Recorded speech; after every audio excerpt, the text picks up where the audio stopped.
Hi Mechanics, it's me again. I'm going to tell you about a common thing that happens. When you go for an oil change, a lot of times they'll take out your air filter to show you how dirty it is so that you're forced to buy one.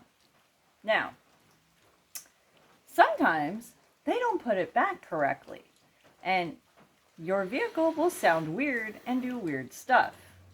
I've actually seen motors not even turn on and stay running because the air filter wasn't secure.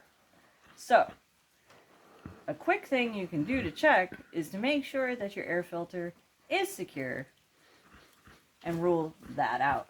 So remember, you want to pop them off, make sure that everything is secure.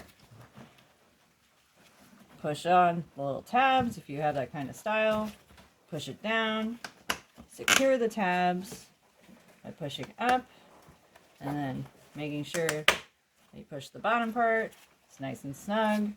Sometimes they'll try to cheat, I know because I used to do it, by taking a screwdriver or a little socket and untwisting this, sliding it off to get this off. Sometimes they don't put it back snug like they're supposed to, or tighten this down enough. So some part of this could be loose.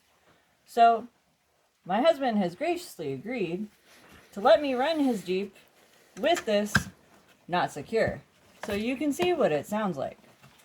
So we're going to open this up and turn it on.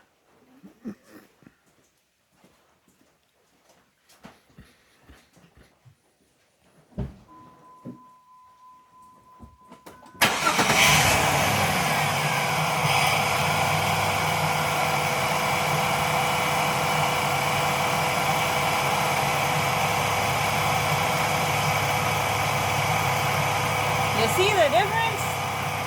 Some vehicles can't even stay running when this is happening.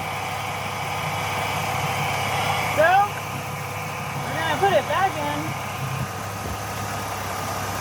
You hear that difference now? The engine is happy. And that's all you have to do. Thanks for watching.